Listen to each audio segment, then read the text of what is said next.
Beneath the Surface, Chapter 2. The Lagos sun is relentless, beating down on my car as I weave through the chaotic traffic, the blare of horns and shouts of Okada riders filling the air. It's been 2 days since Sarah's ultimatum at the cafe, and her words still burn in my mind: help me, or I go to the police. I haven't slept properly since, my nights plagued by visions of Nonso's face and the growing suspicion that Koya's lies run deeper than I feared. I'm headed to meet Justina at her hospital. She's been my anchor, but I've been pushing her away, afraid she'll see the guilt eating me alive. As I park outside the hospital, I spot her at the entrance, her white nurse's uniform stuck against the dusty street. She's talking to a woman I don't recognize, tall and striking, with braided hair and a confident stride. Justina waves me over, her smile warm but tinged with worry. "Fola, this is Tommy, my cousin. She's visiting from Abuja." Tommy's handshake is firm, her eyes assessing. "Justina's told me about you," she says, her voice carrying a hint of amusement. The lawyer with a heart of gold. I force a smile, but her words sting. If only she knew the truth. Justina suggests we grab lunch at a nearby booker, and I agree, hoping normalcy might quiet the storm in my head. Over bowls of egusi soup and pounded yam, Tommy talks about her work as a political consultant in Abuja, navigating the murky world of godfatherism and power plays. Her stories are sharp, laced with cynicism about loyalty and trust, qualities I'm beginning to question in myself. Justina notices my silence and squeezes my hand under the table. "You're quiet today," she whispers. I mumble something about a tough case, but her eyes narrow. She knows me too well. After lunch, Tommy excuses herself to take a call, leaving Justina and me alone. "Fola, talk to me," Justina says, her voice soft but firm. "You're carrying something heavy. Let me help." I wanted to confess. About Koya, Nonso, the lie that's unraveling me, but fear stopped me. What if she leaves me? Instead, I kissed her forehead and promised to open up soon. She doesn't push, but her silence feels like a warning. Back at my office, Oluchi hands me a new message from Sarah.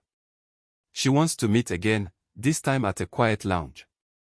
I'm tempted to ignore her, but the thought of her going to the police forces my hand.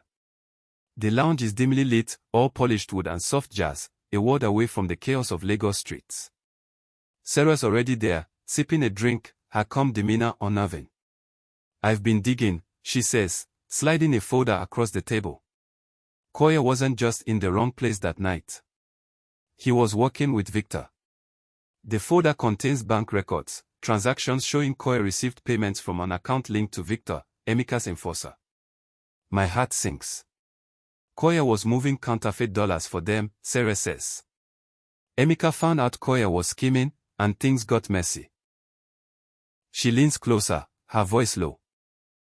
"Did you know your brother was in so deep?"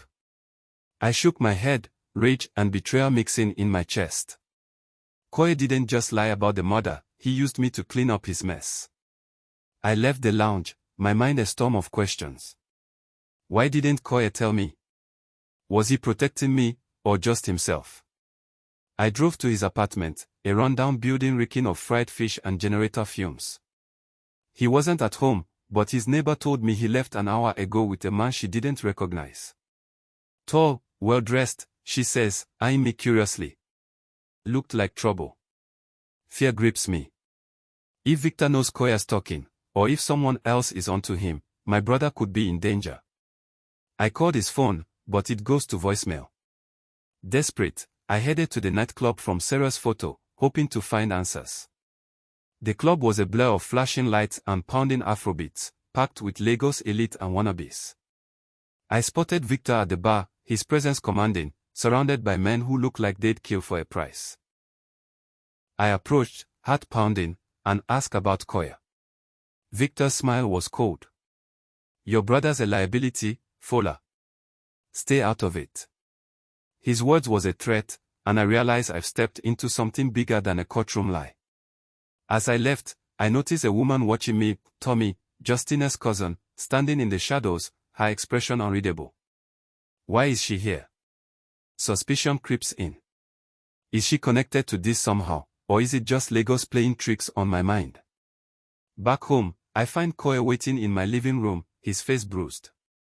They know, Fola, he says, voice trembling.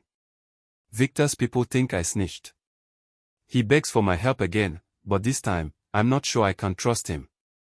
The brother I saved might be the one who betrays me. As I locked the door, I heard a car idling outside, the same tinted windows I saw before. The city's pulse felt like a heartbeat, and I'm trapped in its rhythm, wondering who's pulling the strings, and how far I'll fall before this ends.